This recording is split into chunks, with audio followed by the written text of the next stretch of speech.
नमस्कार मित्रों, मैं हूं प्रभात कुमार, आपका फ़ाइनेंशियल कोच और फ़िनटेक की दुनिया में आपका एक बार फिर से स्वागत है। तो अब तक की फ़िनटेक की दुनिया के एपिसोड में हमने कई साइंटिफिक टॉपिक पर बात की, जैसे कि क्रिप्टो करेंसी या किस प्रकार हमारे सेंट्रलाइज़्ड बैंकिंग सिस्टम के लिए खतरा है, इस पर मैंने बात की थी। और इसके पहले वाले एपिसोड में हमने बात की थी मशीन्स एंड मशीन लर्निंग के नए-नए खोजों के बारे में कि वह किस प्रकार हमारी ज़िंदगी को और 21वीं सदी को प्रभावित कर रहा है। इस बार हम कुछ इस प्रकार कोई नया टॉपिक पे बात नहीं करूँगा, लेकिन एक ऐसे टॉपिक पे बात करूँगा जिससे सारी दुनिया रूबरू होना चाहती है। हर एक इंसान जानना चाहता है कि आखिर इसमें ऐसा क्या है जो हमको नहीं आता है, लेकिन हम डरते हैं कि अगर उसमें जाएँगे तो हमारा नुकसान ही होगा, फ़ायदा नहीं होगा। तो भाई फ़ायदा और नुकसान तो लगा रहता है ज़िंदगी के हर मोड़ पर, हर किस्से में। लेकिन हमें समझना है कि आखिर फ़ायदा आता कहाँ से है और आखिर नुकसान होता क्यों है?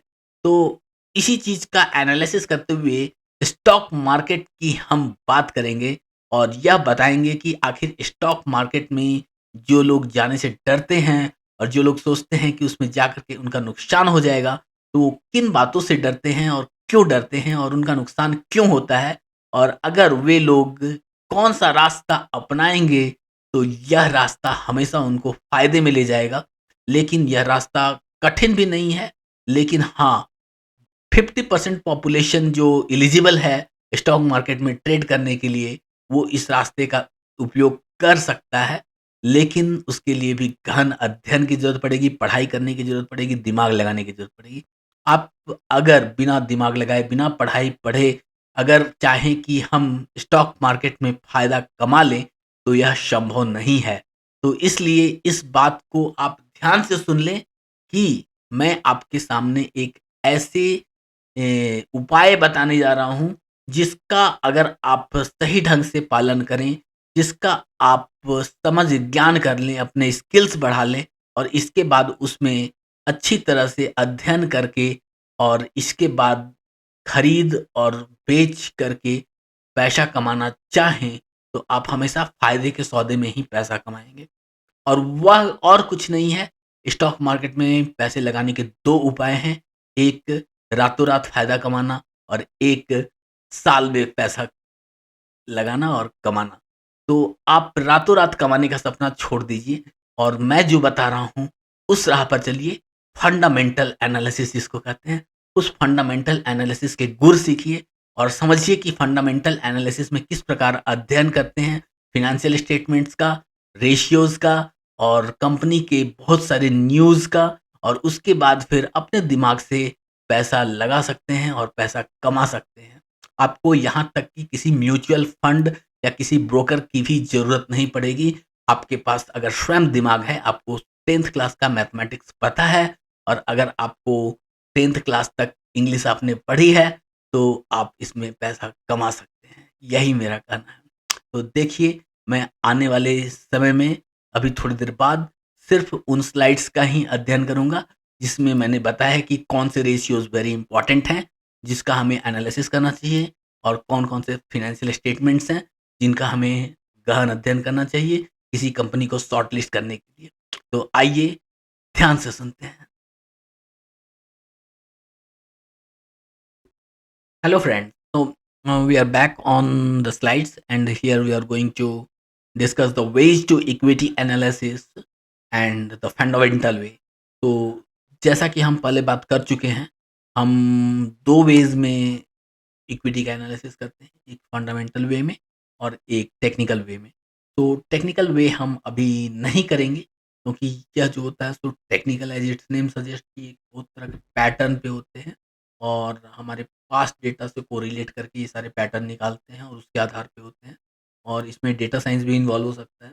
तो बहुत कुछ होता है, लेकिन हम उसके ऊपर अपना दिमाग नहीं लगा करके हम फंडामेंटल वे में इसे एनालाइज़ करेंगे क्योंकि फंडामेंटल वे में जो हम करते हैं वो इन्वेस्टमेंट पॉइंट ऑफ व्यू से होता है, वो हमारे लंबे अवधि के लिए होता है। हम जनरली 1 साल से लेकर के 2 साल, 4 साल, 5 साल, 10 साल के लिए इन्वेस्ट करते हैं। तो what are the main motive while doing a fundamental analysis and that should be to evaluate a security's intrinsic value and compare it with the current stock price of the security, thus determining if the security is undervalued or overvalued. तो इसे तो हम समझ लिए। अब next है कि हमें समझना है कि फंडामेंटल एनालिसिस जब हम करते हैं तो you evaluate A security by using economic, financial, qualitative, quantitative factors to determine its intrinsic value. And by the approach of fundamental analysis, you should wait for a long time before a company's intrinsic value is reflected in the stock market. So you will have to wait for a long time. तो ये quick investment नहीं है कि हम आज लगाएं और कल चाहेंगे तो हमको फायदा हो जाएगा। आज लगाएं तो I will have to wait for at least 3 month, 6 month, 1 year, 2 year and then only will see the real benefit. तो आगे बढ़ते हुए हम देख रहे हैं कि इसमें understand the company, this is very important. कैसे करते हैं हम लोग फंडामेंटल एनालिसिस? तो उसमें है कि हम लोग कंपनी को समझते हैं, हम लोग देखते हैं कि कंपनी कैसा परफॉर्म कर रही है, क्या प्रोड्यूस कर रही है, क्या बेच रही है, कितना बेच रही है, फ़ायदा हो रहा है, नहीं हो रहा है, हर तरह की बातों का हम आकलन करते हैं। उसके वेबसाइट पे जाकर के, न्यूज़पेपर में पढ़ कर के और भी बहुत तरह से। और इसके बाद हम उसके फ़ाइनेंशियल रिपोर्ट्स को भी देखते हैं। तो उसके वेबसाइट में फ़ाइनेंशियल रिपोर्ट्स होते हैं जिसमें फ़ाइनेंशियल स्टेटमेंट्स होते हैं, जैसे कि प्रॉफ़िट एंड लॉस अकाउंट होते हैं और इसके प्रॉफ़िट एंड लॉस एनालिसिस होते हैं। इसके बाद फिर अम, उसके बैलेंस शीट होते हैं, इसके ट्रायल बैलेंस होते हैं, बहुत सारे इम्पोर्टेंट इन्फॉर्मेशन होते हैं, नोट्स होते हैं, इसके बाद फिर सीईओज़ के स्टेटमेंट्स होते हैं। तो बहुत सारे काम के चीज़ होते हैं जिसको पढ़ कर के उस कंपनी के बारे में डिटेल में पता चलता है कि आखिर वो कंपनी कहाँ है, वो कहाँ से आई, क्या हुई, क्या हुआ, आगे कहाँ जा रही है, तो हर चीज़ का पता चलता है। Then we go to check the debt of the company. हम ये पता करते हैं कि आखिर कंपनी कितने कर्जे में है। अगर कंपनी के पास अगर 100 इक्विटी है, तो कितना कर्जा है, कितना एसेट है, तो इन चीज़ों का आकलन करते हैं। उसके आधार पे रेशियो भी होते हैं, वो सब रेशियो का ध्यान करते हैं। और अगर कंपनी बहुत ज़्यादा कर्जे में है, तो उस कंपनी को हम अच्छा नहीं मानते हैं। अब बैंकिंग की बात करें तो बैंकिंग का एक अलग केस होता है। लेकिन अगर मैन्युफैक्चरिंग कंपनी है तो उसकी अलग केस होती है। जो भी सेक्टर होता है, सेक्टर के आधार पे हम डेट का एक फिगर अपने दिमाग में रखते हैं कि इतना परसेंट डेट हो सकता है। तो उसके अनुसार हम चेक करते हैं कि अगर कंपनी इस सेक्टर में है तो कितना होगा, इस सेक्टर में है तो कितना होगा और इसके आधार पे हम एनालिसिस करते हैं। तो हम जनरली अपने पीयर्स से उसको कंपेयर करते हैं, जैसा कि मैंने यहाँ पे लिखा है फाइंड द कंपनीज़ कॉम्पिटिटर्स। तो कंपनी के कॉम्पिटिटर जो हैं, उसके पीयर्स हैं, उसमें उसका कैसा रोल है। तो अगर बाकी पीयर्स बहुत अच्छे कर रहे हो, एक कंपनी बहुत अच्छा कर रहा है लेकिन उसका एक पर्टिकुलर रेशियो या एक पर्टिकुलर चीज़ इतना खराब है कि हम उसके आधार पे उस कंपनी का शेयर नहीं खरीद सकते, तो उसको हम नहीं खरीदेंगे। किसी दूसरे पीयर्स का जिसका बाकी सब कुछ अच्छा है, उसको खरीदेंगे। तो इस तरह से हम किसी कंपनी को शॉर्टलिस्ट करते हैं। और इसके बाद सब कुछ करने के बाद हम क्या देखते हैं कि वी एनालाइज़ द प्रोस्पेक्ट। तो fundamental analysis is most effective when we want to stay invest in long term. तो हमें ये नहीं देखना है कि अभी अच्छा चल रहा है, सब कुछ ठीक है। हमें देखना है कि इसके जो प्रोडक्ट्स हैं, वे आज से 10 साल बाद, 15 साल बाद कितने मार्केट में बने रहेंगे। ऐसा तो नहीं है कि आज इसका प्रोडक्ट बहुत चल रहा है, 15 साल बाद ये एकदम लुप्त हो जाएगा। अभी अच्छा चल रहा है, बाद में इसका कोई वैल्यू नहीं रहेगा। तो ऐसी स्थिति में इस कंपनी का हम स्टडी करते हैं और देखते हैं कि ये कुछ ऐसा काम कर रही है जो लंबे समय तक चलेगा, तभी इसमें हम इन्वेस्ट करने के लिए तैयार होते हैं। और लंबा इन्वेस्टमेंट करना है तो कंपनी को फ्यूचरिस्टिक होना ज़रूरी है। और इसके बाद क्या है कि हम सब कुछ जितने भी एस्पेक्ट अभी तक देखे हैं, वो सभी को देखते रहते हैं, दोहराते रहते हैं, हर दिन रिव्यू करते रहते हैं। तो हम अगर 10 स्टॉक सेलेक्ट करके रखें कि हमें इसमें इन्वेस्ट करना है, उसमें हम इन्वेस्टमेंट कर भी चुके हैं, तो उस 10 स्टॉक्स को हम हमेशा देखते रहेंगे और उसके पीयर्स को भी देखते रहेंगे।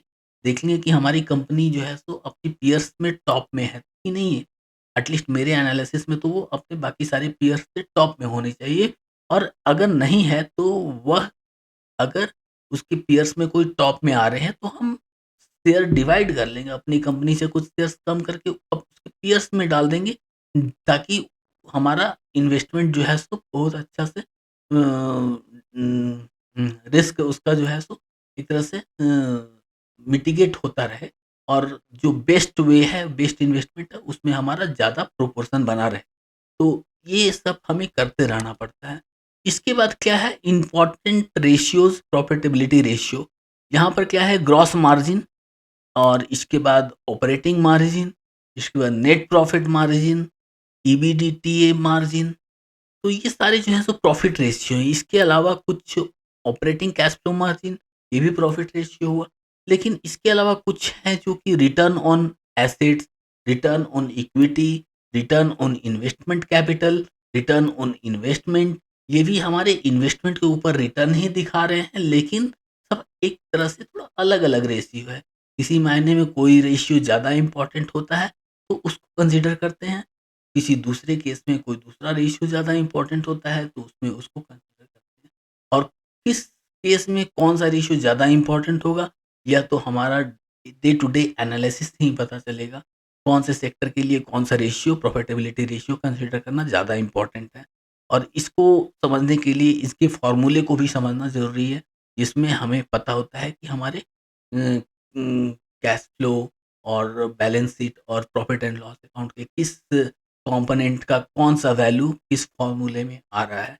तो इससे हमको पता चल जाता है कि आखिर कौन सा रेशियो किस मायने में किस सेक्टर के लिए कितना इम्पोर्टेंट है। उसी तरह से हमारा लिक्विडिटी रेशियो होता है, जिसमें करंट रेशियो क्विक रेशियो खास करके बहुत मायने रखता है। इसके अलावा कैश रेशियो भी होता है, कैश कन्वर्शन साइकिल होता है। और इन सब के अलावा ऑपरेटिंग कैश फ्लो रेशियो होता है, receivable turnover, inventory turnover, working capital turnover. तो हमें इन सबों का अध्ययन तो करना ही चाहिए, लेकिन जो ज़्यादा इंपॉर्टेंट जैसे करंट रेशियो, क्विक रेशियो है, इसे हमें सबसे पहले जान लेना चाहिए।